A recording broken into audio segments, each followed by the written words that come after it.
It's me, Miss McGregor. Joe Elliott. Come in. Well, what is it? Amy wanted I should come over to tell you she can't do the clothes this week. She's stove up with cold. Oh, and she sent you 10 miles just to tell me that. You know Amy. Once she's got something to say, she's going to say it now. Besides, it only took about 2 hours the way I came. Good night. Good night, Joe. Tell her to take a hot lemonade and sweat it out. I will, thank you. Good night. Good night. That flies to thy breast at one cherishing word, that folds its white wings, they're dreaming of flight, that tenderly sings there in loving delight.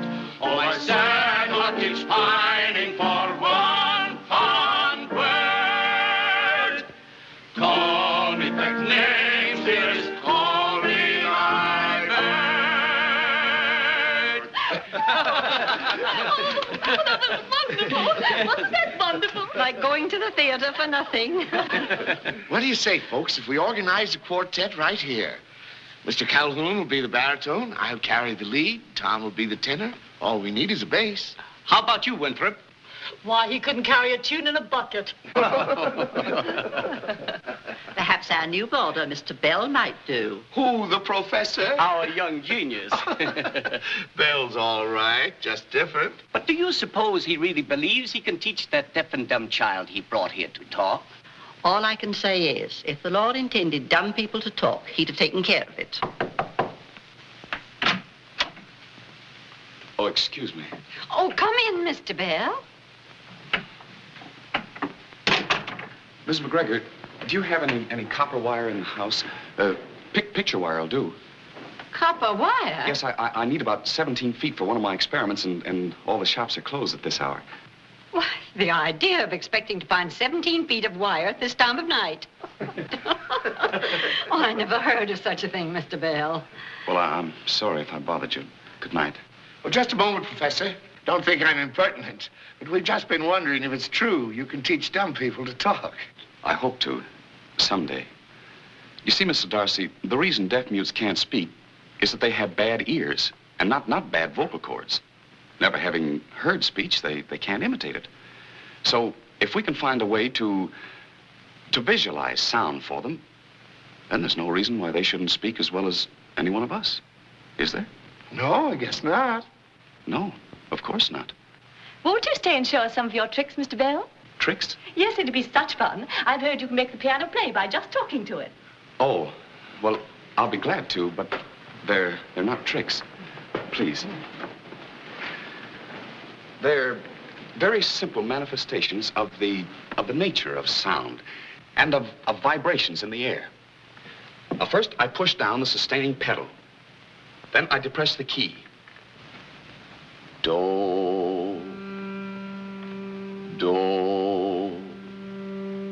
re, mi, fa, sol.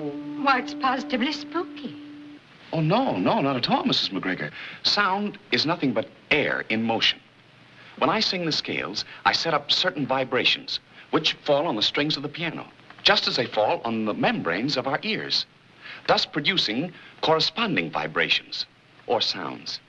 Is that clear? No.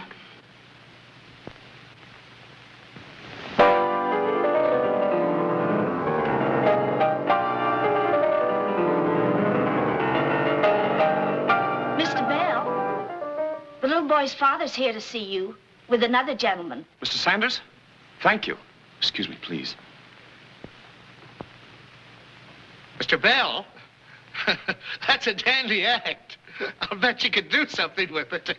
Thank you, Mr. Darcy. I expect to. Hello, Alec. Hello, Mr. Sanders. How is he? Just fine. I want you to meet my friend, Gardner Hubbard, Alexander Graham Bell.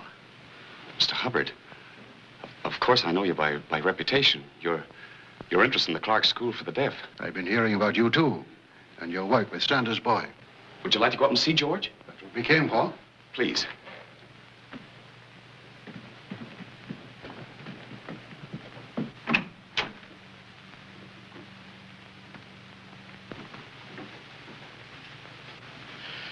That's the multiple telegraph Bell is working on. If it works, and I'm sure my theory is right, I ought to be able to send as many as 50 messages at a time over one wire. Get him interested, Alec, and your financial worries are over. He's the best organizer in Boston. Well, he's the man who brought gas to this town. Well, I'll be delighted to explain it to you, sir. You see, when I press this lever... Some other time, Mr. Bell, some other time. Right now, I'm more interested in what you're doing for Sanders' boy than I am in any newfangled invention. Oh, yes. We'll go right in. Excuse me. This way, please.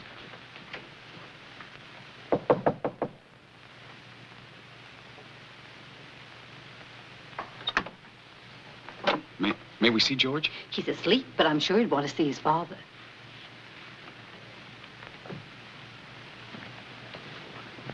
Go ahead, sir.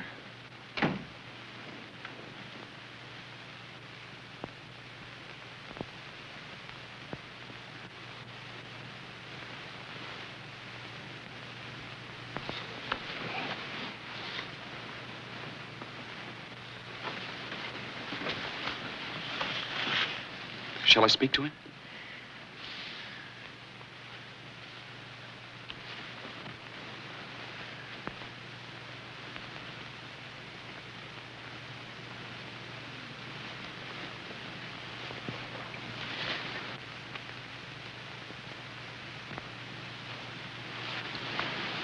I told him to shake hands with you. And he understood you? You saw what he did? Now I'm asking him if I should tell you how our glove works. We began by teaching him to spell simple words like C-A-T, and then showing him a cat. Now, by touching the letters, or rather combination of letters, I can talk to him as rapidly as I can to you. But I understood you were teaching him to actually speak. Watch this.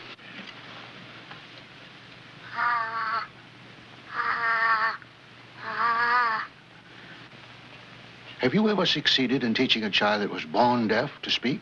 No. And as far as I know, nobody else has. But I have great hopes, and... Bell's still young, but he's had some mighty interesting experiences with sound and speech. Tell him about them, Alec. Well, I come of a family that has made a professional study of the mechanism of speech for 2 generations before me. My grandfather, Alexander Bell, and my father, Alexander Melville Bell, were elocutionists who devoted their entire lives to the correction of defects of speech. Perhaps you've read some of their books on the subject. Well, from earliest childhood, I was trained to become a teacher of speech. That, and the fact that my mother was deaf, led me to my present interest in deaf mutes.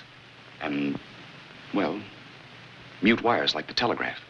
Mr. Bell, I have a little girl of my own that I want you to work with. She had scarlet fever when she was 4 years old, and it left her stone deaf. I've had her in Germany learning lip reading. Well, I'm sorry, sir, but when I'm not working with George, I spend all my time working on my telegraph. Come over to supper Saturday night, and we'll talk it over. Well, I hope you like beans, Boston baked beans. No, not much, and besides... You like the kind my cook prepares. Come on, Sanders, it's 2.5 minutes past 9. Never mind, Alec. You'll have a fine chance to tell him about your telegraph instrument Saturday night.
Isn't it?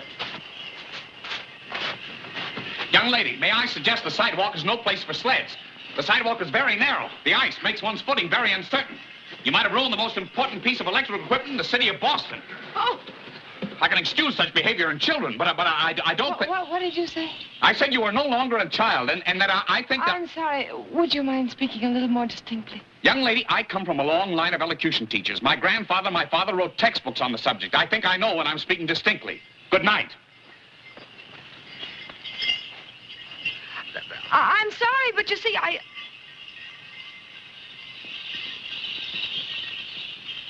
The essential parts of both my transmitter and my receiver are these tuned reeds, made of flattened steel clock springs, one end of which is attached to poles of these electromagnets, while the other end is free to vibrate over the other poles, like this. Interesting, isn't it, dear? 6:26, Mother. Yes, dear, but I'm sure supper will be on time. The transmitter has make and break points. Ah, come in, my dear, come in.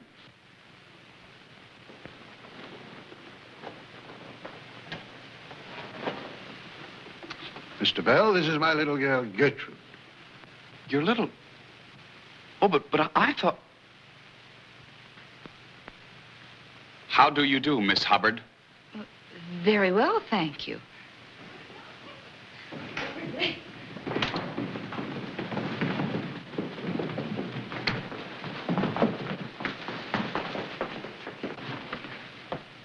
And these are my 3 other little girls, Berta, Mabel, and Grace. Mr. Bell.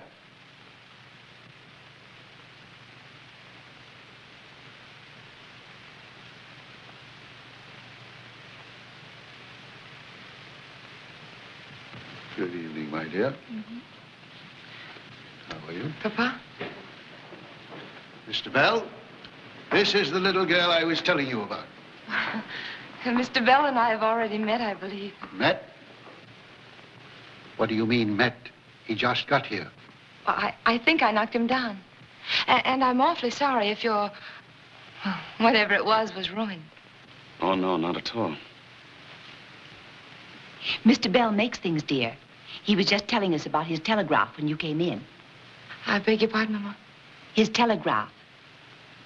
Telegraph? That? Oh, please go on. Oh, yes, please We'd love to hear about it, Mr. Bell.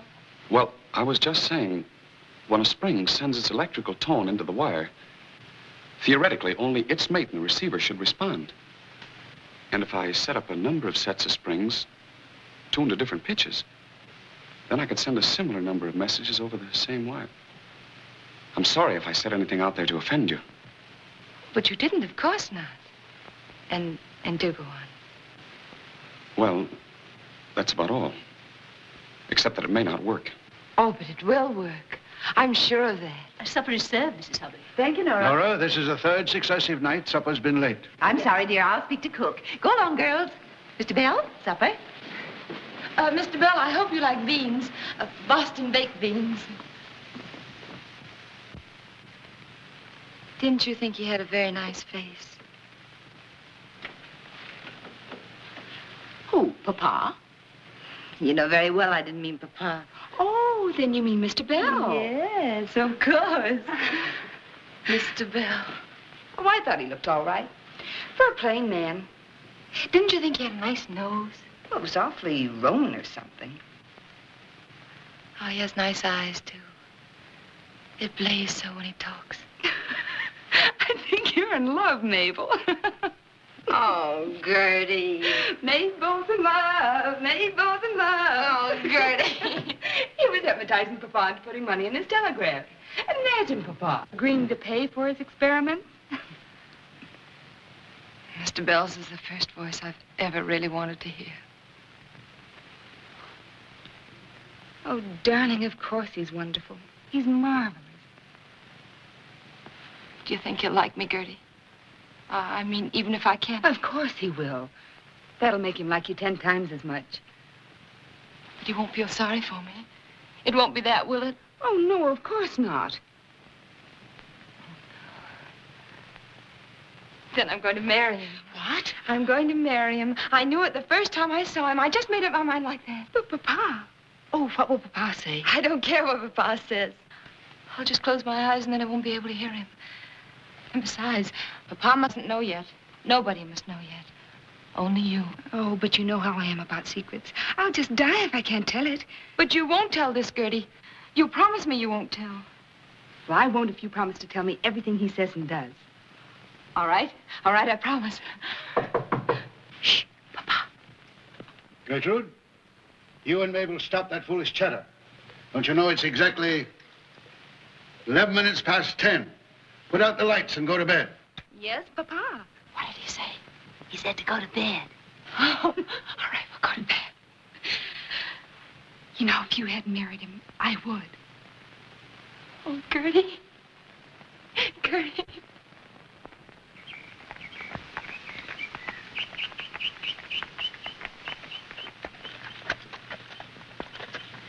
Don't you love New England in the spring, Mr. Bell? Spring? Yes, it's very nice. We often come out here for picnics. Mother and Father and, well, all of us. You do? I'm sorry, Mr. Bell, but you'll have to look at me or I can't see what you're saying. Oh, I'm sorry. Ooh. Ooh.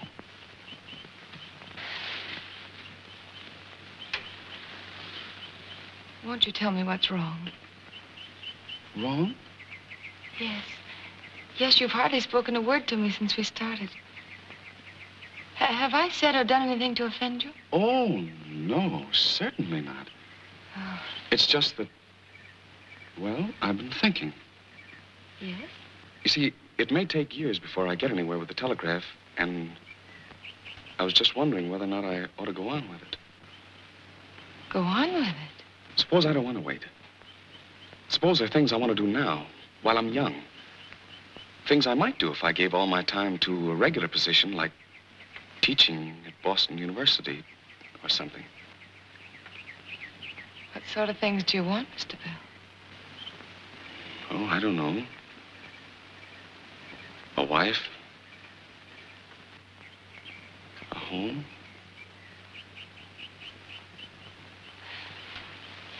Finish your telegraph first. The wife will wait. She will. Oh, yes, Mr. Bell. I'm sure she will. Oh. Oh, thank you. That's all I wanted to know. Oh, but there's something else I ought to tell you. Yes? I'm not as interested in the Telegraph as I used to be. You're not? No.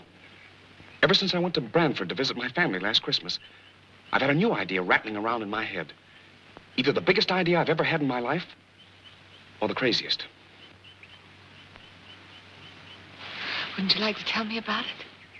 Well, I have an idea that if I could make a current of electricity vary in intensity exactly as the air varies in density when sound passes through it, then I could transmit sound, even speech telegraphically. I'm sorry, but I don't understand. I mean, I could talk through a wire. Talk through a wire? Yes, I could send a human voice as far as wires could be strung. Oh, but that doesn't seem possible. Oh, I can't believe it. It's talking through a wire. I guess it's crazy.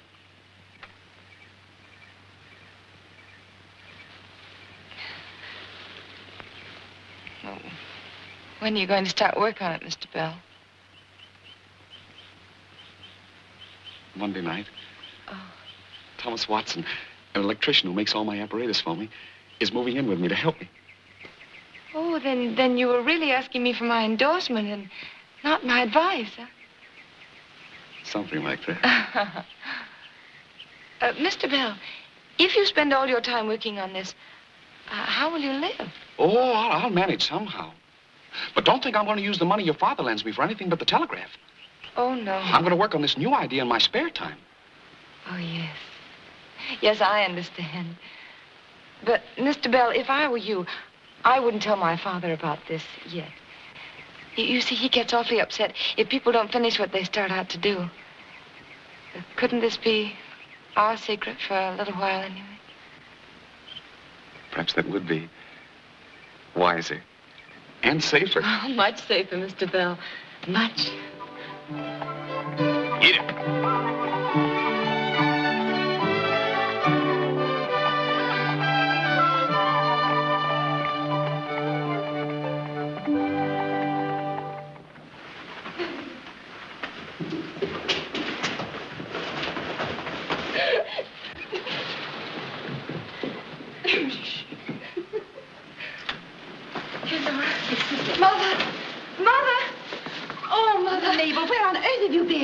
Mother, I've just been for the most glorious drive in the world. Oh, I'm so happy. Mabel, do you realize what time it is? You've missed your supper. Oh, please, Papa, don't scold me tonight. Not tonight. We've been worrying about you for hours. Something might have happened to you, child. It's all right now, Gardner. It was all my fault, Mr. Hubbard. I talked so much, neither of us noticed the time. No. And finally we had to stop under the streetlights so I could see what he was saying. And the time just slipped by. Yes. Oh, Mother, Alec has such wonderful ideas. Alec? Alec? Well, I mean Mr. Bell. Oh, please call me Alec.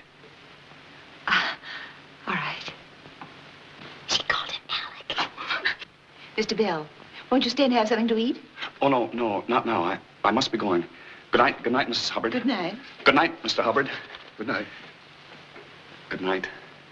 Good night, Alec. Good night. Good night, everybody. Come, dear, you must be hungry. Oh, I couldn't eat a thing. Not tonight, Mother. Good night. Good night, Papa. Gertrude! Gertrude! Call me pet name, dearest, call me Alec. The most exciting thing has just happened. Come on. Oh, my sad heart keeps pining for one kind word. Call me pet names, dearest, call me Alec. Pack, pack, pack, the boys are packing. Cheer up, comrades, they will come. Ba, ba, ba, ba, ba. Careful, Watson, you'll break something. Good, then you'll have to buy more stuff for my boss. Listen, if it hadn't been for your boss overcharging me, we wouldn't have been turned out of here. Stop arguing. You'll get turned out of better places than this before you're through. You needn't bother packing your things, Mr. Bell. Nothing's leaving this house until I get my rent. You mean you're going to hold my things? The law gives me that right, and I certainly shall. But, Mrs. McGregor, I told you I'd send you your money as soon as I can. There's no use arguing. Out you go. But your things stay here. I won't leave them. I can't. I've got to have them. Oh, no, you don't. No, those things stay right here. Yeah, not his vocal cords. Vocal cords? Yes, those belong to a Chinaman they've got pickled over at Harvard. Oh, heaven help! Get it out of here. Get all this junk out of here. Junk? Did you say junk? Yes, junk. Get it out of my house. I'm sick and tired of seeing it around. You've had this place looking like a pigsty long enough. Get it out before I throw it out the window or burn it up. Mrs. McGregor, at this moment, I could almost kiss you. Don't you dare lay a hand on To me. think that I have so misjudged you. In fact, I'll even give you the very shirt off of my back. Remove one garment and I'll have you arrested. Come on, before she changes her mind. Get that.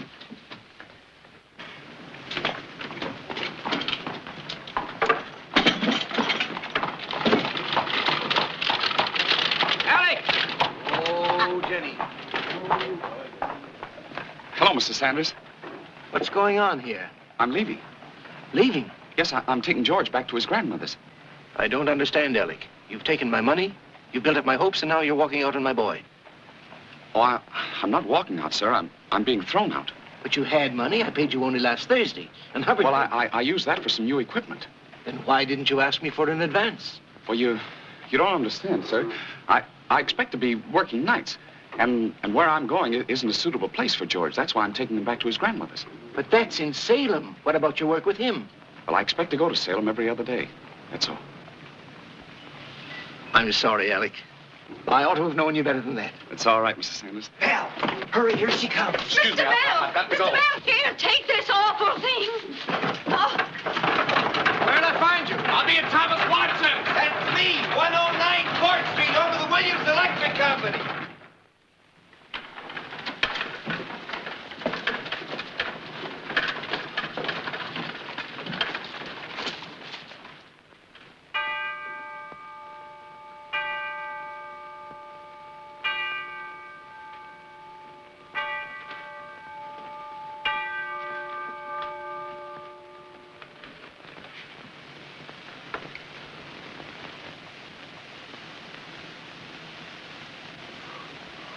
How much slower are you going to take with that?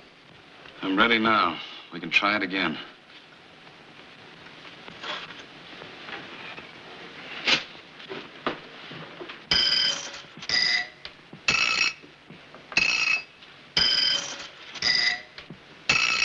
Honest, I'm no genius. I'm just a plain, ordinary man. I like to sleep. Live like a human being. But can I? No, I've got to sit around day after day, night after night, wasting away, tapping a little piece of metal.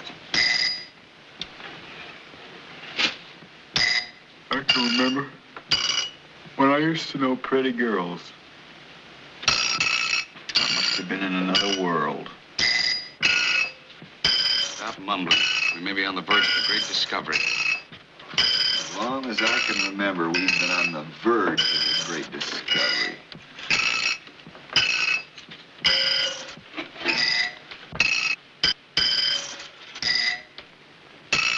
Look here, I can only find 4 new springs. I thought I told you to get 5. I'm sure I told you to get 5. I remember now you had just enough money to pay for them. 5 new springs at 25 cents each. Now, where is that other spring? I ate it. You did what? I didn't mean to. I was going along and I saw that food in the window. Suddenly I got such a craving I couldn't stand it. I went by twice. I tried not to go in, but I couldn't help it. I was hungry. I can't go on living forever with... So you ate one of my springs. You took the last 25 cents we had to fill your miserable little stomach. Yes, I did. I told you I'm no genius. I'm through starving. I'll go out to the Indian Territory, live on buffalo steak, and you or nobody else will stop. Wait, don't hold the thing. Don't touch it. It's as much my money as yours. I had to... Show me. What did you do? I didn't do anything. But you did something. I saw it. I heard it. Well, the spring stopped vibrating. I just plucked it, that's all. But I heard a sound, a full musical note with overtones, through the wire. Show me everything you did. Well, this contact screw got stuck. Making a permanent contact with the spring? Yes, I just snapped it. While the circuit remained unbroken? I suppose so. Then that strip of magnetized steel was generating its own current. Do it again. No, wait. Wait a minute, wait. All right, do it now.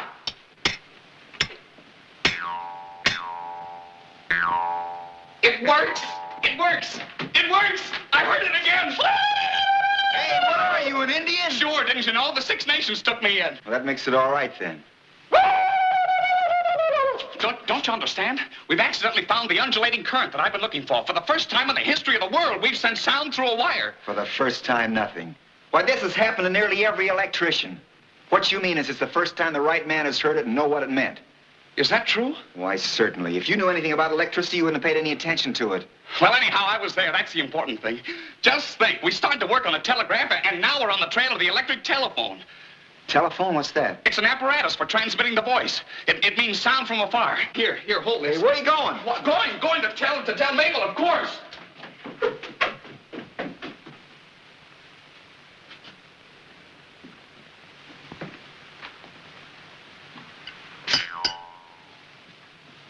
Telephone.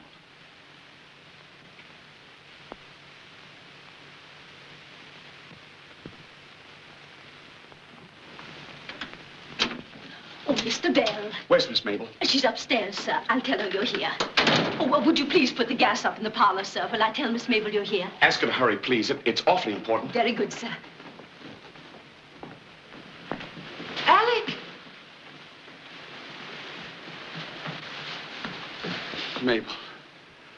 Alec, what is it? Mabel, I've just discovered Mabel. Now we can get married. What? Will you marry me? Hurry, tell me. Yes. You will? Of course, Alec. Oh, thank you. I never had any other intention. Oh, no, not here.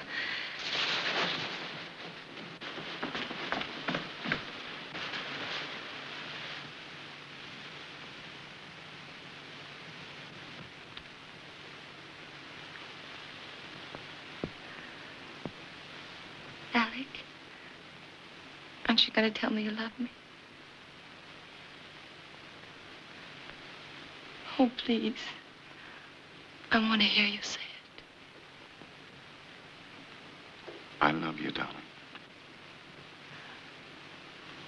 It's so dark in here, I can't see. Now say it. I love you. Again. I love you. Oh, don't say a word. Don't move. Don't even breathe. I want to remember this moment all my life. Just as it is.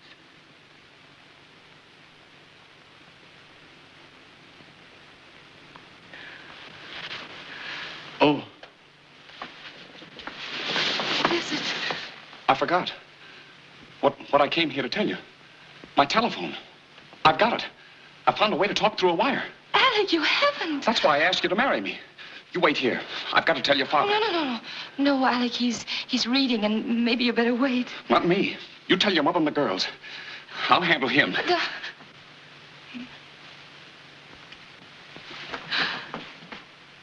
Oh.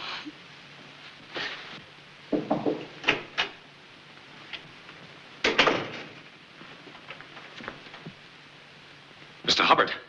Just a moment, Mr. Bell.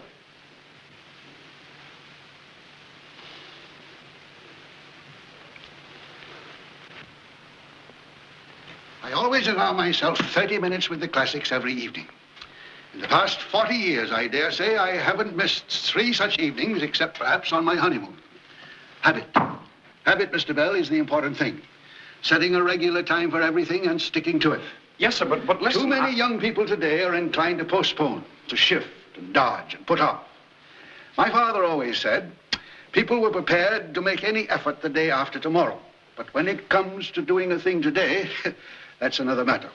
Have a cigar. No, thank you. I just wanted to... Go on, smoke it. There's nothing like a good cigar to help settle your stomach.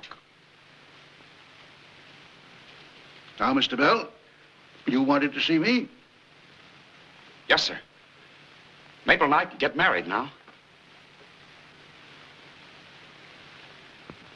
Sit down, Mr. Bell. This afternoon, I made a very valuable discovery.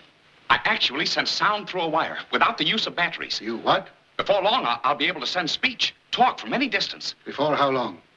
Well, I don't know. But I'm sure I'll make a telephone someday. Telephone, huh? What about your telegraph? Oh, I'm going to give that up. This is much bigger and newer. Has my daughter accepted you? Yes, sir. And she loves me, too. Mr. Bell, when I married the lady you proposed to make your mother-in-law, I was earning $4,000 a year. In addition, I had certain prospects from my father which promised ample security for my wife and children. May I ask what prospects you have? Well, I haven't any prospects. Unless it's the telephone. Mr. Bell, I'd like to call your attention to a few peculiarities which I've observed about your character.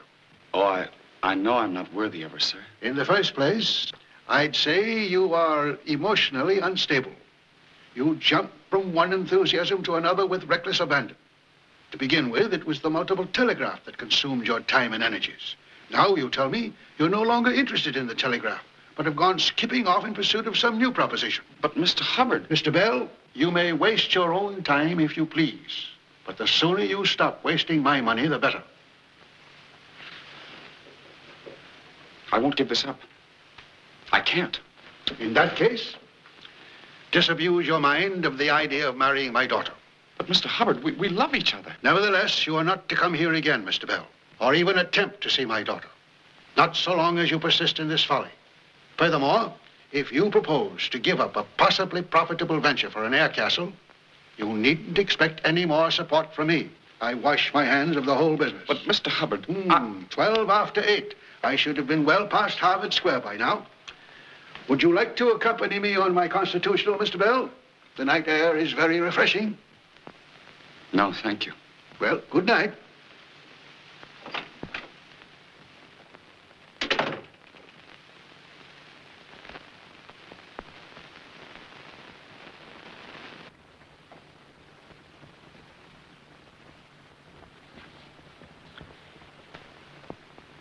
Now take this little egg.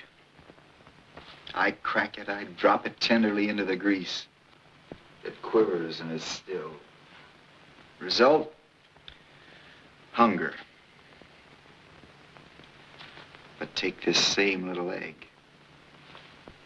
I leave it to nestle tenderly and lovingly under its mother's breast, snug and warm. Soon it becomes flesh and feathers. Then it, too, is dropped tenderly into the grease. Again, it quivers and is still. Result? A feast.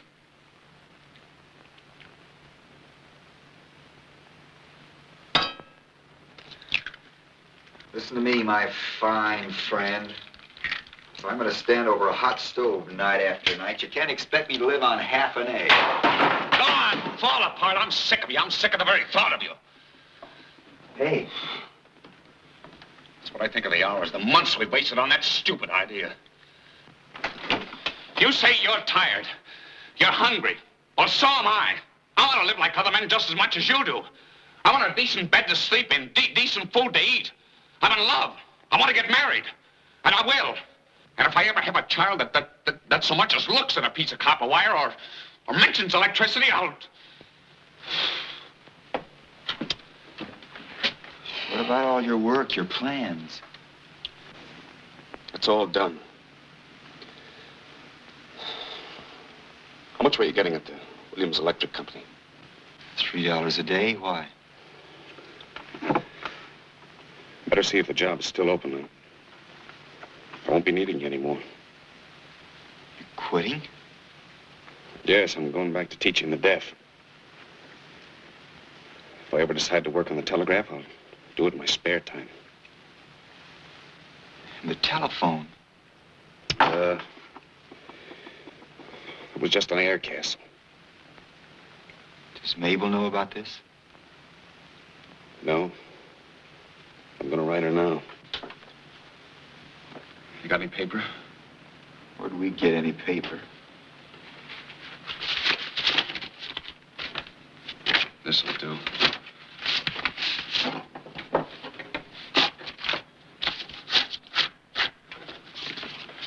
What's the date?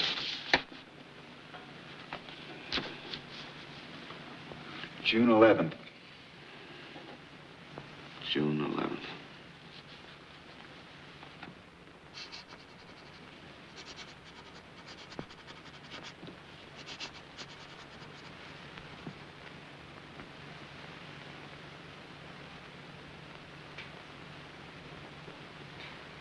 Mother. Yes, dear? Mother, I've got to see Alec. I know, dear. I know what you've been through this past month. No, I mean now. I've got to go to him. Come on. Mabel, to his room? Have you gone out of your head? Mother, I can't help it. I must see him now, today, this minute. Oh, my child. What would your father say? Mother, my eyes are closed. I'm not listening to you. Oh, please, you've got to go with me. I've got to see him. But, Alec, you can't give up your telephone just because Father says so. That'd be criminal. I know what I want, and I've made up my mind to have it. Perhaps Alec is right, dear. Oh, Mother, why do you say that? You know he's not right. But after all, you two love each other. Isn't that enough? It is for me. Well, it isn't for me. Alec, if you give up your telephone, I promise I'll never marry you. Maybe. I mean it, Alec. Child, It's what up are to you saying? you.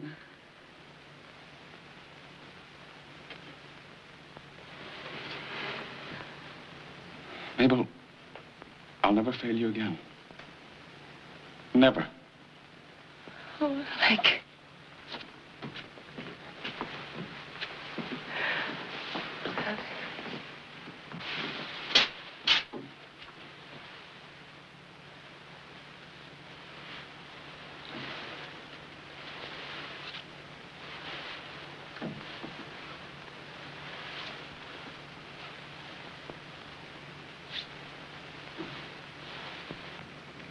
You awake?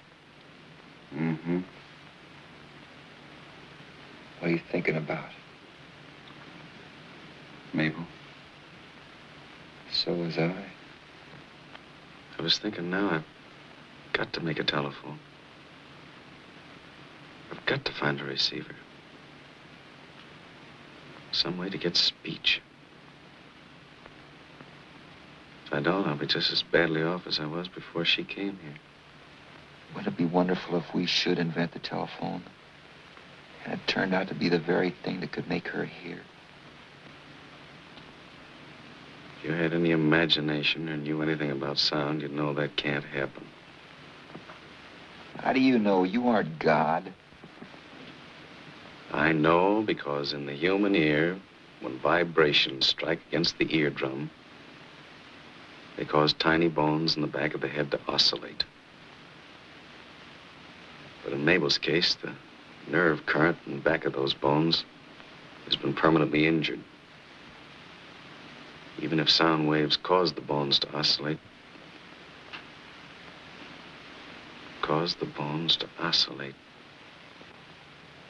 Oscillate? Oscillate. Undulate.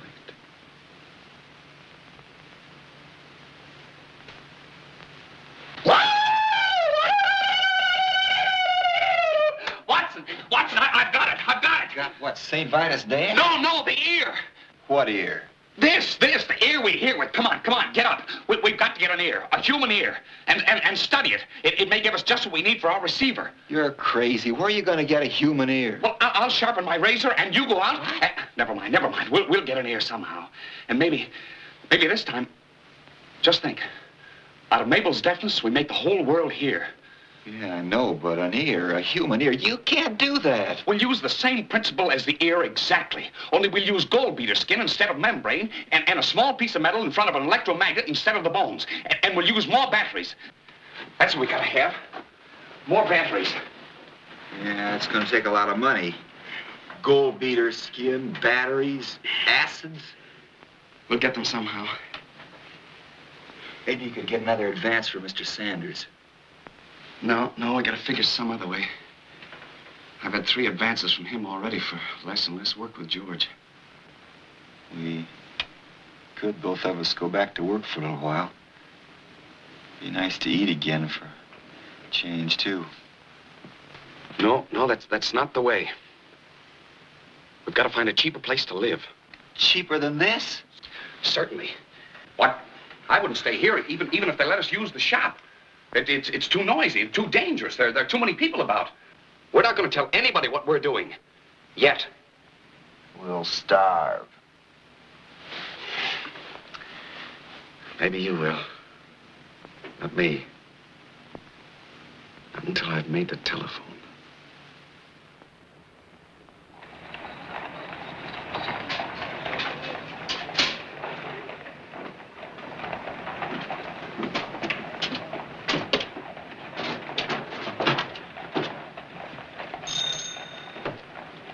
Charming place. Such atmosphere.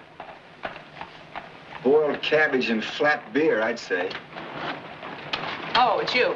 Well, don't forget, Mr. Bell, this is for lodgings only. If you think you're going to get any food without paying for it, you got another thing coming. Understand? Lady, we only eat at the Parker House.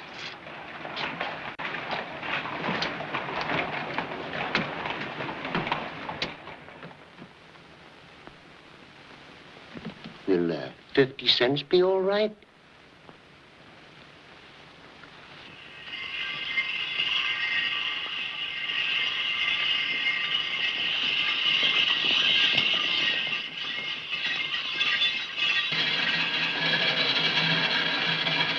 Merry Christmas, sir. Merry Christmas. Turkey's 12.5 cents a pound. Extra fine. I may come back for one later on. Yes, sir. Right now, I'll have a half a pound of cheese and 2 apples. Very good, sir.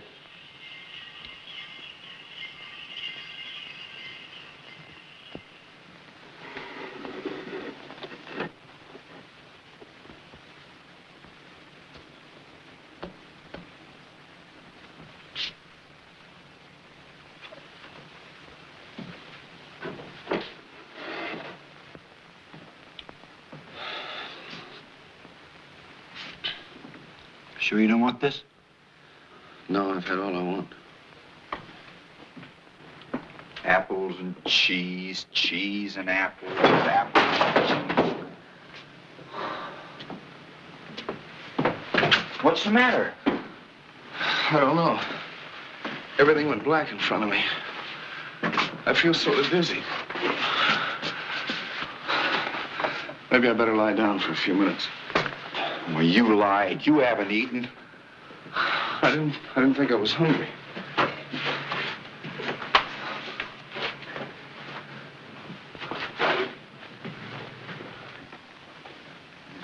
Now, you stay on the bed. I'm going out and get something to eat. If I'm not back in 15 minutes, you'll know I got caught. If you see anything with an ear on it, bring it back, will you? How about our landlady?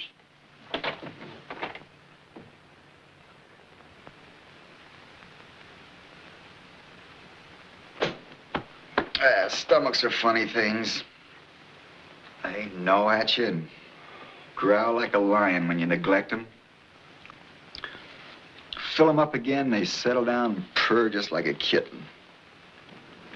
Sure nobody saw you? I saw him chasing the cat, so I expect I'm safe enough. I thought these cigars were sort of a nice afterthought.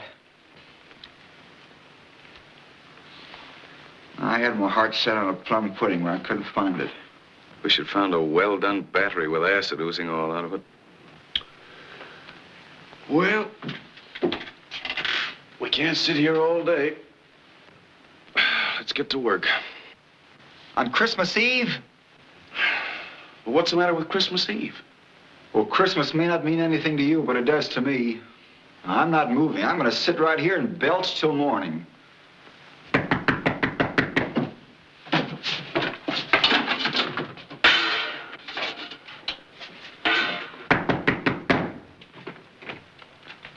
Oh, Mr. Sanders, it's only you. Come in. Merry Christmas, Albert. Merry Christmas. Merry Christmas. My sleigh's downstairs. Get your coats on right away. You're spending Christmas at my place in Salem. Christmas with you? That's right. We've got a long drive ahead of us, so hurry up. Oh, but we can't. I planned a lot of work for today, and I... Oh, I'm sorry. Forget it. It's just what I needed. Come on, let's go. If this isn't the devil, 365 days in the year and our only 2 square meals come on the same day.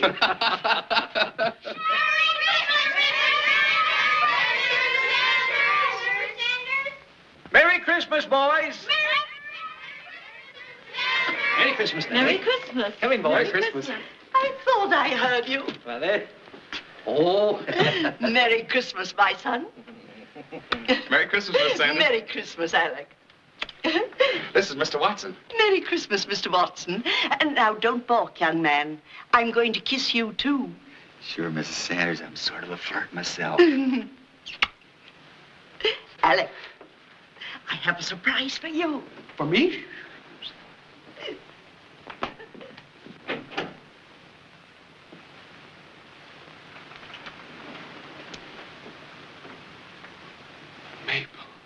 Alec.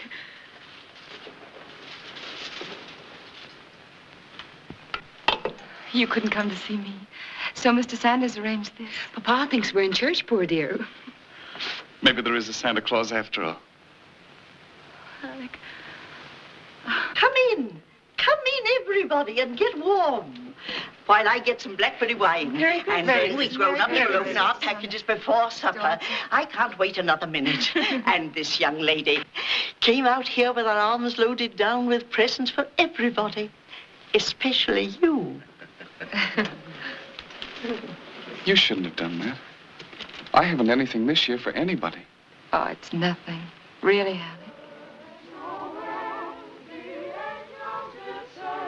Was to certain poor shepherds in fields as they lay, in fields where they lay keeping their sheep on a cold winter's night that was so deep.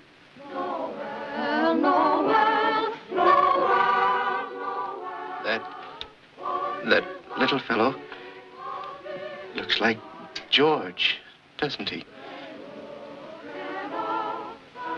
Can I see George for a moment? Yes, of course.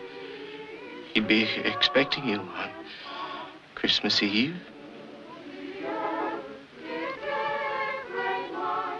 And so it continued both day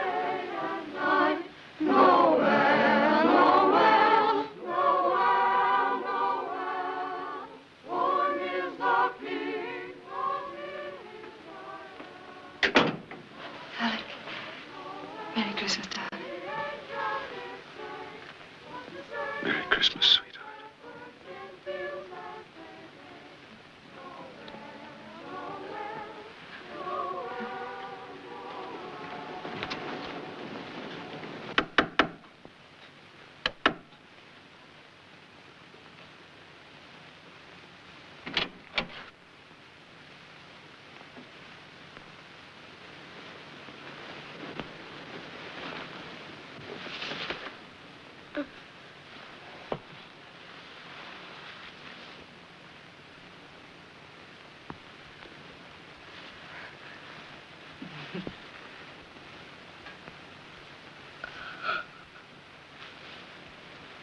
Mabel, I'm going to... You're going to do what? You watch what we've been up to. Va. Va. Va. Mr. Watson, won't you have a cookie? Now, don't tell me you have a bird's appetite. Yes, ma'am. Vultures. Nellie, take some cookies outside to the children, please. Oh, Alec, you mustn't take him out there, not tonight.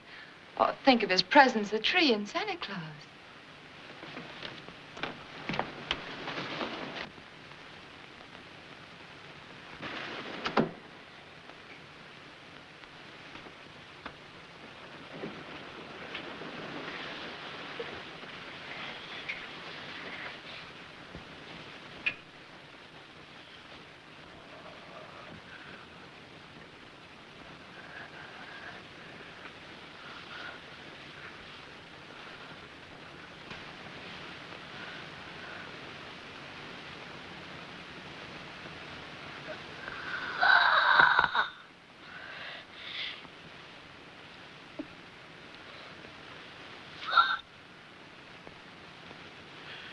I don't understand this, Alec.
And you didn't have a Christmas present for anyone.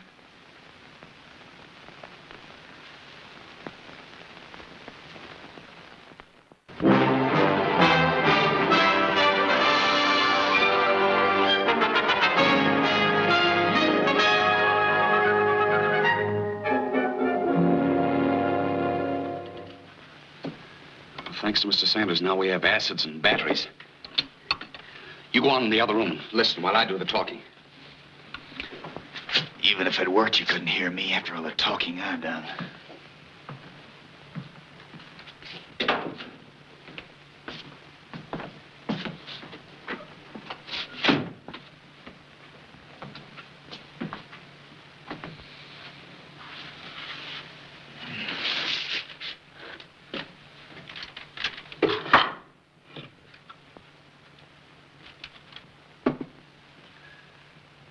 Ahoy, Mr. Watson. Are you there? I now have water in the transmitter cup. Can you hear me? Can you hear me?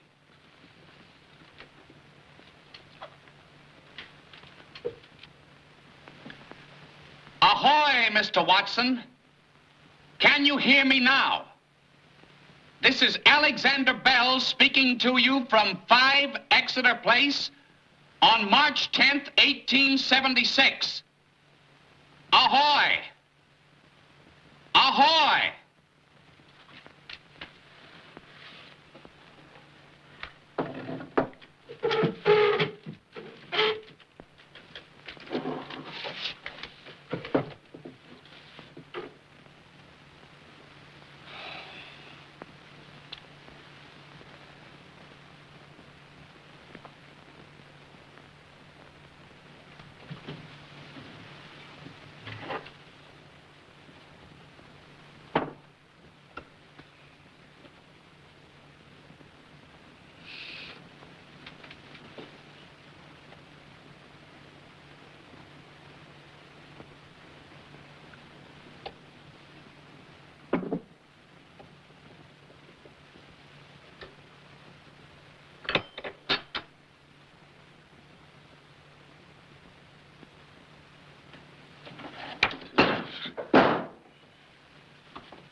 Mr. Watson! I want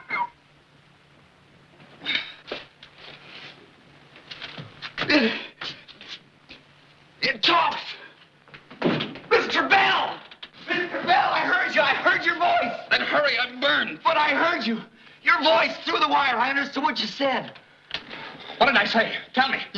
You said, Mr. Watson, come here. I want you. That's right. Well, what did you do? I put 2 drops of sulfuric acid in the water. That made the water a conductor for the electric current transmitting the voice. Oh! Hooray! Hooray! We're in the telephone business now! Oh, my legs. Stop howling. You gotta do something about that burn. Oh, but I've got to tell Mabel first. Oh, no, you don't. You sit down and take your britches off. I get some lard. But I've got to tell Mabel. I might have known something like this would happen, leaving a lot of acids around you.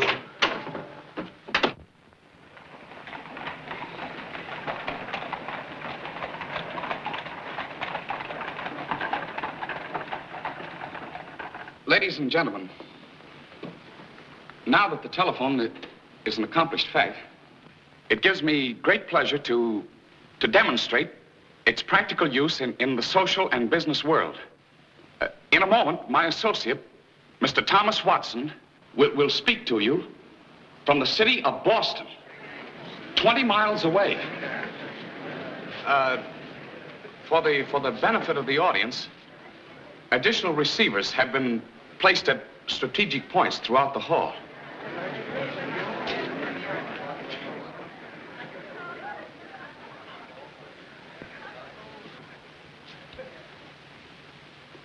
Ahoy, Mr. Watson.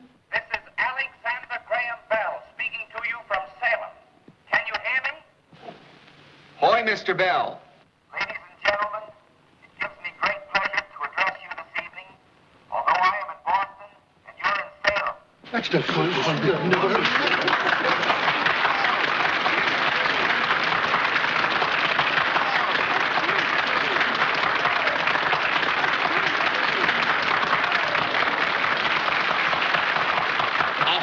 Mr. Watson, the audience is now applauding you. Will you continue your demonstration? You're next. Hail Columbia, happy land. Hail ye heroes, heaven-born band, who came to town the other night to hear the round, see the fight, and hear old Tucker's banjo that so gently o'er me stealing. Memory will bring back spite of all my griefs revealing, that I dearly love the Star-Spangled Banner. Oh, long may it wave o'er the land of the free. And the home of Yankee Doodle came to town riding on a pony, stuck a feather in his cap and called it Sweet Genevieve.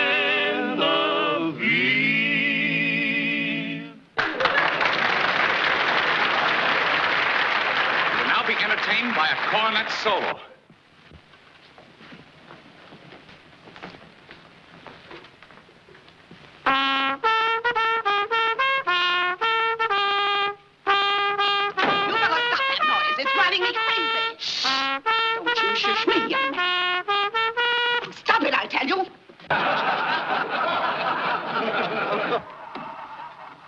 Ahoy, Mr. Bell. I have a special treat for you tonight. There is a lady present and is going to speak to you. The first woman's voice ever to be heard publicly over the telephone. Say something in here quick. All I've got to say is this.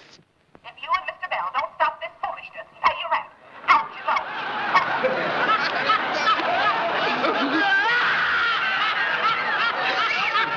How dare you laugh at him? What right have you to this? It's wonderful. Well, I only laughed because I thought... Please, please. He isn't laughing at Alec. Well, he better not be.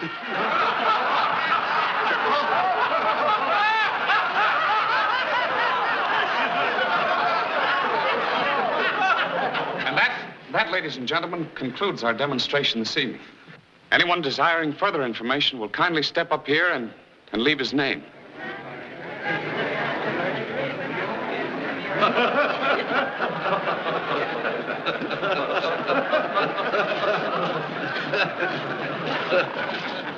What makes it talk, Father? It's just a plain hollow wire. You talk into it at one end, and naturally the voice comes out at the other.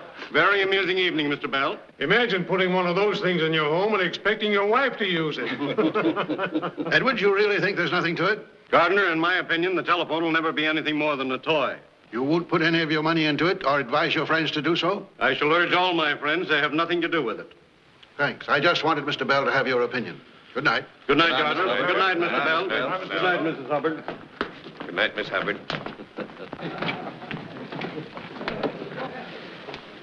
Wasn't it all right, Alec? Well? Mr. Hubbard, as one of my partners, will you see that the necessary papers are drawn up for the New England Telephone Company? Did I understand you to say partners, Mr. Bell? You and Mr. Sanders put up all the money for my experiments. It's only fair that you should share in the returns. But I have no right in this. I never put any money in your telephone. The money I gave you was for your telegraph. I'm not asking you for any money, sir. All you've got to do is help me incorporate. I've already talked to the Williams Company about manufacturing our telephones. Watson and I can install them. And I suppose the next thing you'll be wanting us to wire every house and public building in the country? We might have to do that, too, eventually. Mr. Bell, tomorrow morning, Sanders and I are going to have our heads examined, just for standing here listening to such nonsense. Good night. Come along, Sanders. In the meanwhile, we better start looking over our assets. It looks as if we're in the telephone business now. If he doesn't have apoplexy before morning, he'll come along. If we both don't have apoplexy.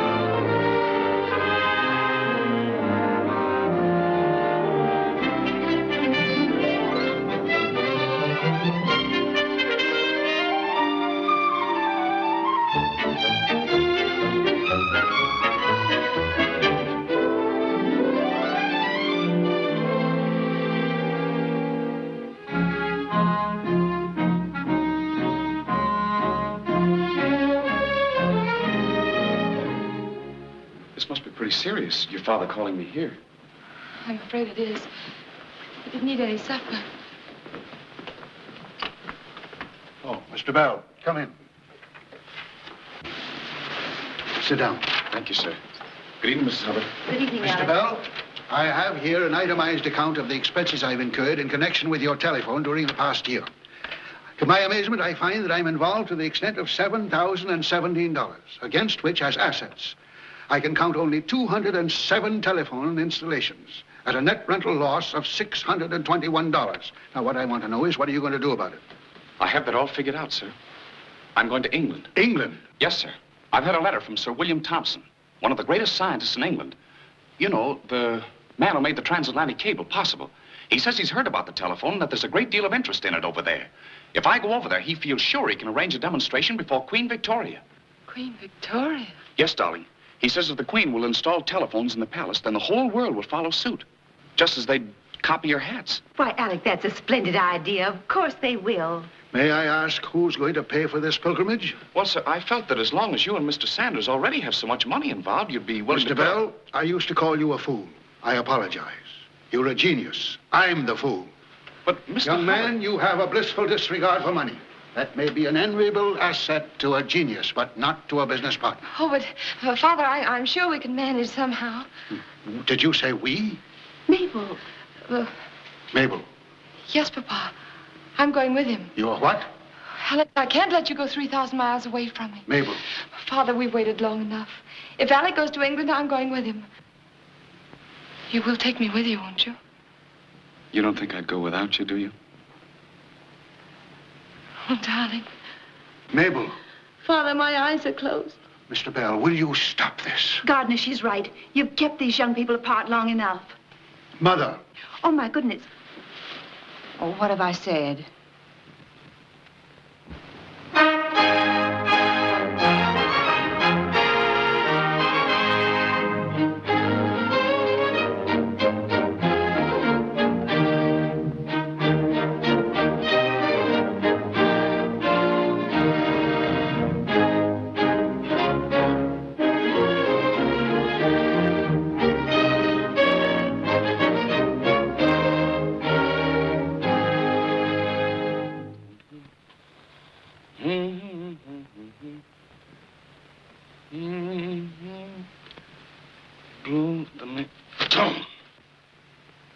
Alec. Here, darling, let me do it for you. I don't know why I must be so clumsy. Oh, you're choking me. They'll hang you for that. This is England. They hang you over here even for killing a mere husband. Dear, darling, I think that looks all right. You know, Victoria may be queen of the British Empire and Ireland and anywhere else she chooses. But she's also a woman. And what's more, she's a widow. But a rich widow. Don't forget that. Mm-hmm. And she has ladies in waiting, too. In waiting for handsome young men like me? Well, Alec, I'm just warning you. Can't I even wink at her just once? Darling, I don't care if the queen kisses you, just as long as she puts telephones in her palace. Perhaps she will. Tonight is our night. And we can pay all of your ex-landladies all the money you owe them. And Watson can eat himself into the gout. And Mr. Bell can have all the time he wants to make love to his wife. There isn't that much time. Oh, great heavens, what am I thinking about? I mustn't keep the queen waiting. Alec. Good luck. Thank you, dear.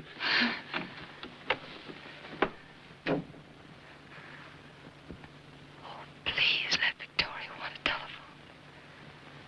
For my Alec. Sir William Thompson tells us that your telephone is a marvelous instrument, Mr. Bell. Sir William is very kind, Your Majesty. Is this the device? Yes, ma'am. There's a similar instrument in Osborne Cottage where Sir Thomas Biddulph is waiting to hear Your Majesty's voice. You expect me to speak into that? If Your Majesty would be so gracious. I think you had better speak into it. After all, one does not converse with a wire. Beatrice, Major Phipps, come closer. Listen. If you please, ma'am, we're ready to begin. You may proceed.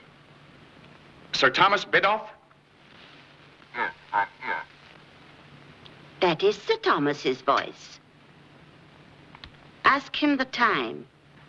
Sir Thomas, Her Majesty wishes to know the time. Tell Her Majesty it is now exactly 3 minutes past 9. I think I will speak into it after all. Sir Thomas, your watch is 2 minutes slow. Set it. Thank you, Your Majesty. I will do so immediately. Sir William, you were right. This is a marvelous invention.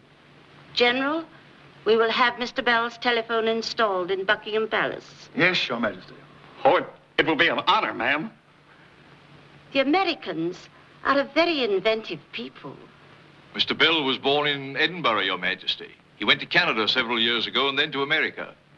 The Scots are very inventive, too. Now have it say something else, Mr. Bell.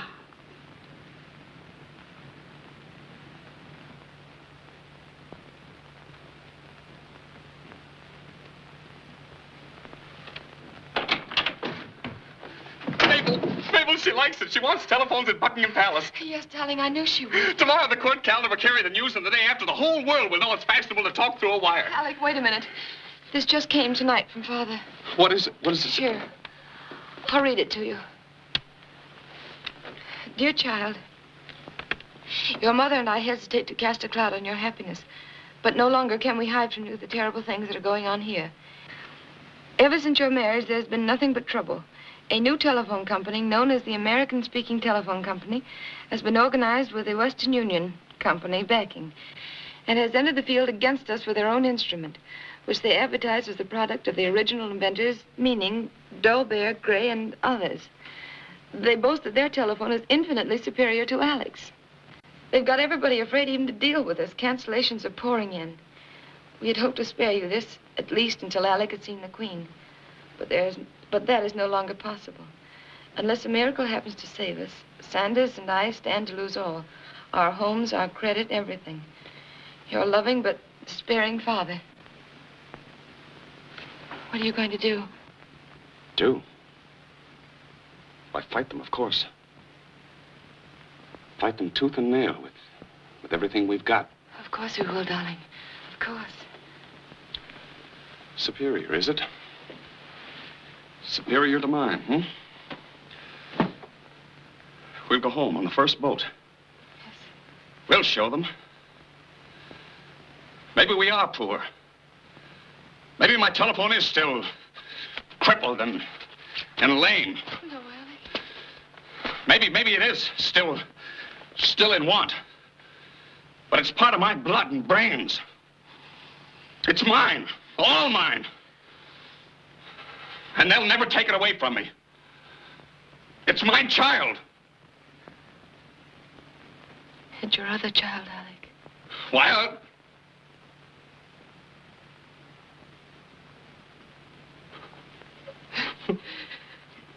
just one thing after another.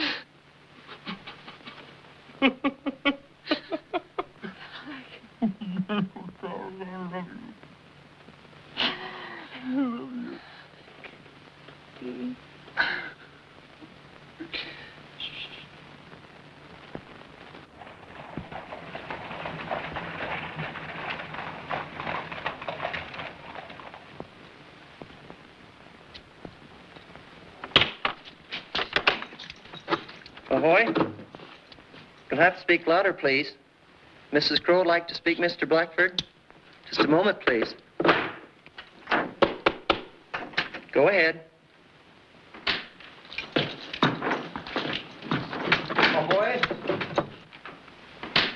Clear 70.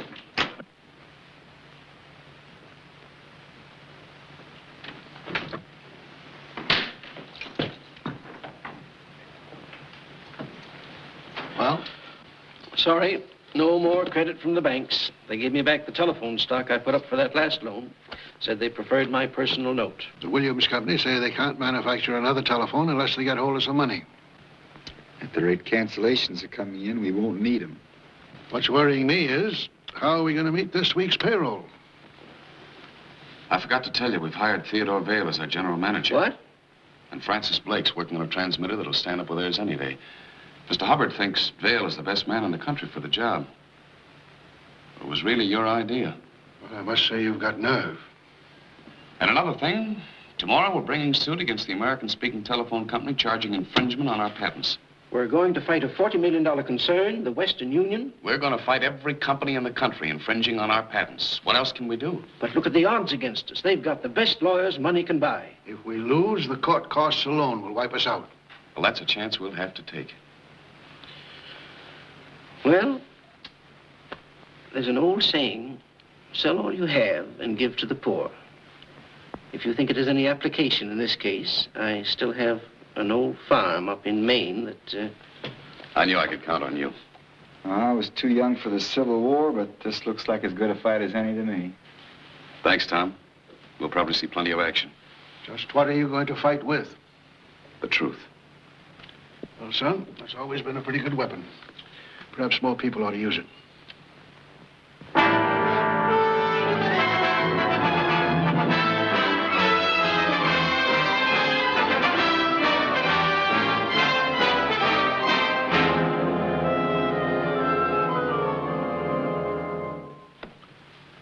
Proceed.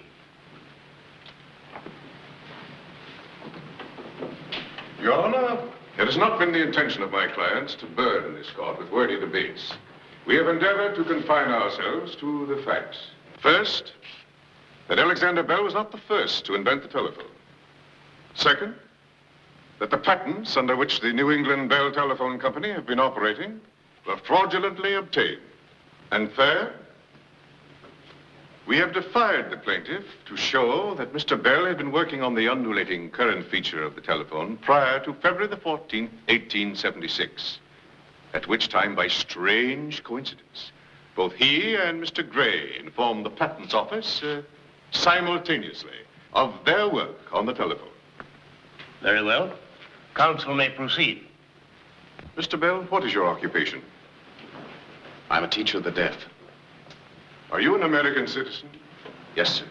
An American citizen by choice. I see. Now, Mr. Bell, have you any proof to give us that you were working on the undulatory feature of the telephone prior to February 1876? Only my word, and the word of my friends. Not a notebook? Not a little scrap of paper? Not even a pencil mark on a wall? Nothing? No, sir. I didn't have time to record my findings. I see, Mr. Bell. Very convenient. You have heard, of course, that not one, but 5 other men were working along similar lines prior to February 1876. That's what I've been told in this courtroom. Oh, come, Mr. Bell. Are you trying to impeach our witnesses? Have you any proof that they were not so engaged? No, sir. But I repeat, I was working on my system early in 1875. And that I first produced sound through a wire on June 2nd of that same year. And that on March 10th, 1876, a human voice, mine, was heard through a wire for the first time in history. Mr. Bell, I have here certain sheets of paper which you have identified as rough drafts of your patents application. Do these correspond with your final patents application? No, sir. Why not? I wrote and rewrote those specifications a great many times. Those sheets are mere fragmentary remains that happen to be accidentally preserved. Well, I don't see any mention of the undulating current in this rough draft, as you call it. Those statements were added as I completed and redrafted my application. Mr. Bell, could those specifications have been added after you had filed your application? Certainly not. I mean, could you have gained illegal access to the Patents Office and copied into your application certain paragraphs from a paper or caveat that had been filed the same day as your patent application? Your question is insulting. I refuse to hear it. Answer me, sir. Did you connive to steal the basic principle of your telephone? Yes or no? I have only contempt for such a question.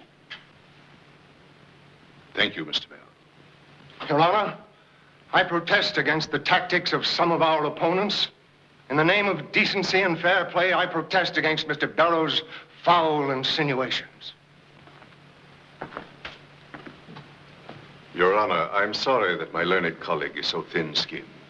All we ask of Mr. Bell is that he produce one single bit of legal proof, one memorandum, one scrap of paper proving his contentions of priority.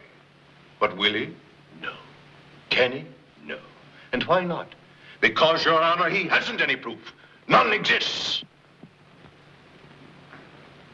Mr. Bell, this court desires to afford you every opportunity to establish your claims. If you have any proof, I shall expect you to have it here Monday morning. Until then, this court stands adjourned. Court adjourned.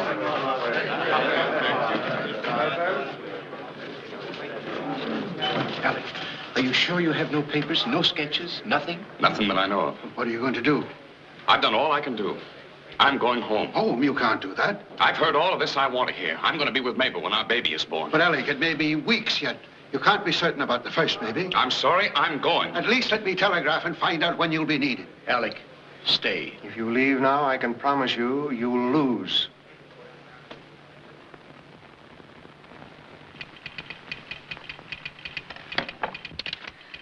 Mother and I are leaving immediately. Don't dare leave trial. Is that all right? Yes, that's fine, dear. Would you send this for me, please? Would you care to add the word love, madam? That'll make it exactly 10 words. Yes. Yes, make it love, Mabel. Shades of glory. Is this man to be allowed to control a great public benefaction? Permitted to foist an inferior article on the public? Just to gratify his egotism? Your Honor, I submit that the only invention to which our friend is undeniably entitled is the invention of the story that he was working on the undulatory current prior to February 1876. Order. To that Order he's in the welcome. Take your seats, please. Mabel, what are you doing here? I couldn't bear the thought of your leaving. I had to come. But at a time like this, it's dangerous. Oh, no, darling, I'm all right. And Alec, I found this. It might be the very evidence you're looking for. Evidence? Evidence? Yes. Do you remember this? It's a letter that you wrote to me in June 1875. And Alec, you say in this letter that you're going to give up your work on the telephone. Let me see it. Silence in the court, please. Your Honor, Mrs. Bell has just brought us the proof the defense has been asking for. Documentary evidence that Alexander Bell discovered the undulating current on which his telephone is based prior to June 1875. Very well, Mr. Smith. If you have such evidence, present it. I beg Your Honor's indulgence for just one moment. I'd rather that letter weren't presented. Alec. That is something between you and me. It's part of our personal lives. But, Alec, it's your proof. I'm sure there's nothing in this letter to be ashamed of. I'd rather not do it. I regret to inform Your Honor, Mr. Bell declines to submit the new evidence. What did he say? Alec won't let him present the letter. Alec, for the first and I hope the only time in my life, I'm going to disobey you. It's my letter, and I'm going to read it. Mabel. I won't stand by and see you called a liar and a thief. But, darling... Alec, my eyes are closed. It's dated June the 11th, 1875. And was written to me by Mr. Bell before our marriage. Will you read it, please? I beg your pardon. Will you read it, please?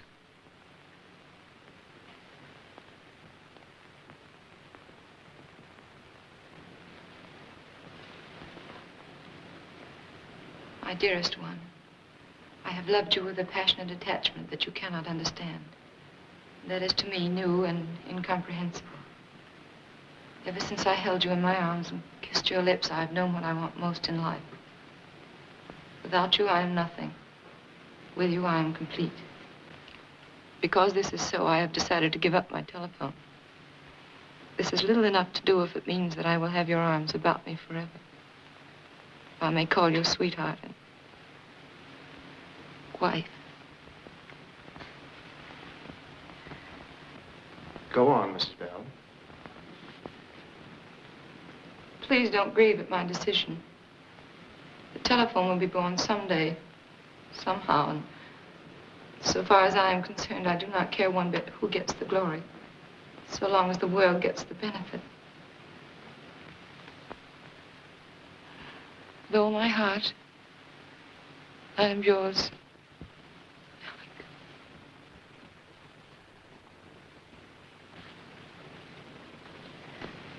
Thank you, Mrs. Bell.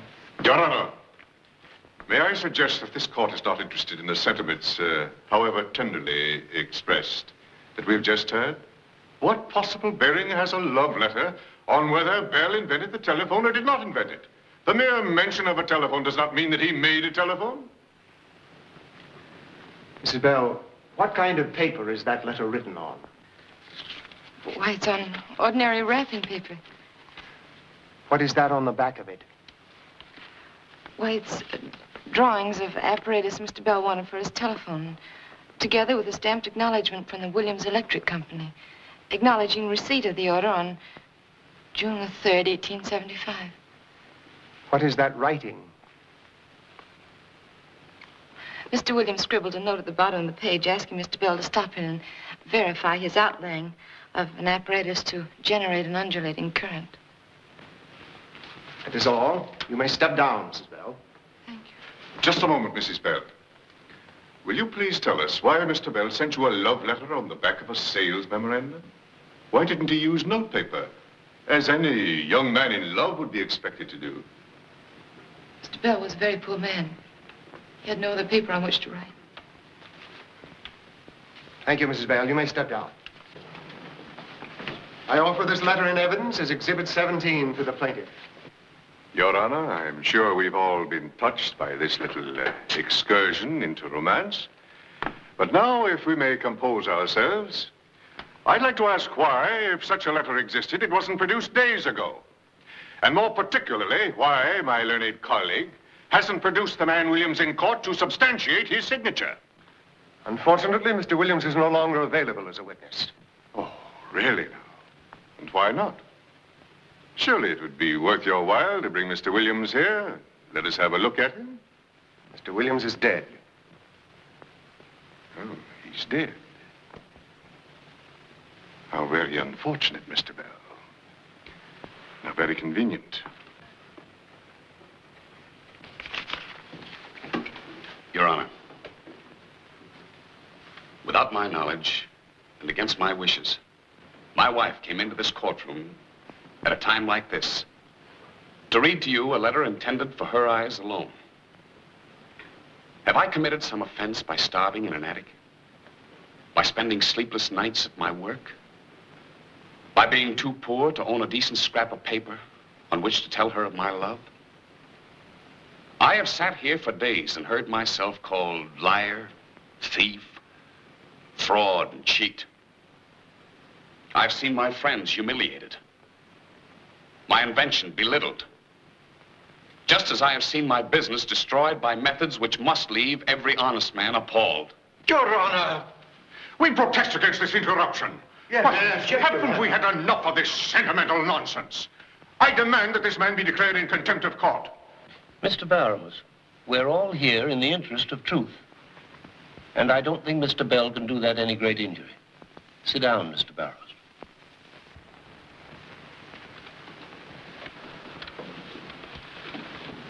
Gentlemen, I am no longer fighting the battle of Alexander Graham Bell, inventor of the telephone. That man, however just his suit, does not matter here. The issue is bigger than the millions involved. And there are millions at stake, as your guilty cheeks already tell me. Your Honor, we must protest. Protest all you like, gentlemen. I mean to say what I have to say. The time is coming when the telephone will be known in every home in the land, in every shop and factory, and beyond the seas, even to the remotest ends of the earth. But that, too, is not the issue. The issue is simply this. Shall the lonely scientist, the man who dreams, and out of his dreams benefits the world, is he, that often half-starved, lonely little man, to be told the world has no need of him the moment his work is done? Your Honor. Is he to be told that others, less gifted but stronger, men with money and power behind them, are waiting to take the product of his genius and turn it to their own uses, leaving him with liar and thief branded on his brow as his only reward? Do that, and you stop the clock of progress. You smother the spark of genius that lies hidden here and there throughout the world. Do that, and the world stands still. Your Honor, I demand that this man be cited in contempt of court. Sit down, Mr. Barrows. Sit down. Sit down. This case is under advisement. Mabel, are you all right? Alec, I'm afraid. We must get her out of here quickly. Get an ambulance, quick. An ambulance isn't one within 20 blocks of here. They got a telephone, though, if you know how to use it. Telephone? Hold her, Mother. Show me where it is, quick. This way. Watson, come here, I want you. Go get an ambulance, quick. Ahoy! Ahoy! This is Alexander Graham Bell speaking. I want an ambulance. Hurry, Watson. This fool thing will never work. Oh, ahoy! Ahoy!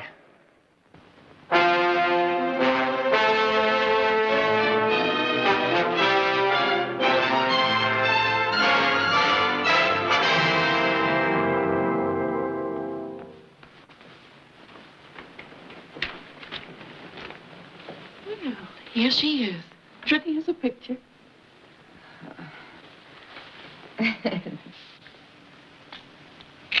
Hello, honey. Oh, look. I think she knows me. I'm sure she does, dear. Would you like to hold her? Who, me?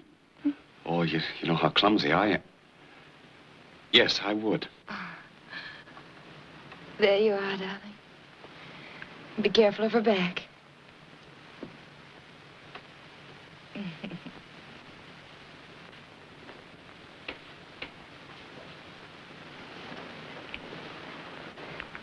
You know, you haven't told me a word about the trial since I came home. Well, I still have it under advisement, which probably means we've lost. Alec, would you mind so terribly? One can't work and struggle and not care when it all goes for nothing, especially when there are others involved. Your father, Mr. Sanders, Watson. But, you know, I've been thinking about something else. Alec, Mabel, your father, Mr. Sanders, and Mr. Watson are here, and someone else. May they come in? Why, of course, Mama. Here, darling, I'll take her. How's my little girl? Alec, you know Mr. Pollard. I'm the president of the Western Union. How do you do? My wife and my daughter. Mrs. Bell, we must apologize for coming here like this, but your father insisted. Go ahead. Break it to them. Well, Mr. Bell, the Western Union is ready to admit that you and you alone invented the telephone. What? We will retire from the field and turn over to you the 56,000 telephones we now have in operation. Alec. The fact is, we made the mistake of accepting a false report from one of our engineers. After your wife read your letter in court, we made a further investigation. We found that this man Bracewell not only intended to deny your rights, but to injure us as well. Mr. Bell, we're not only willing, but anxious to pay for that mistake. Of course, if you consider us as partners, we could offer our wires, rights of way, improvements, and other assets. You could. Or shall we say 1/5 interest? Well, I don't know what to say. I ought to warn you, you have probably the most valuable single patent ever issued. Your stock was selling on the New York Exchange this morning for $1,000 a share. $1,000?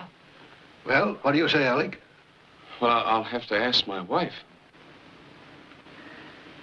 Alec, you know I never interfere with your business. Gentlemen, I accept. Thank you, Mr. Bell. Yeah, it's exactly 11.5 minutes past 11. Time for this young lady's lunch. Goodbye, my dear. Papa.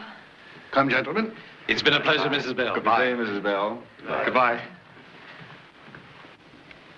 Alec. Alec, aren't you happy?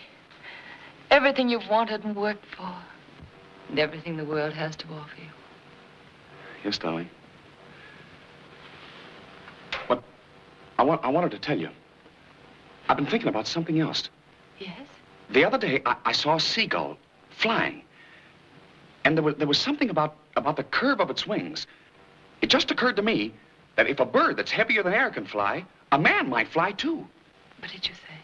If a bird that's heavier than air can fly, a man might fly too. A man fly? Yes.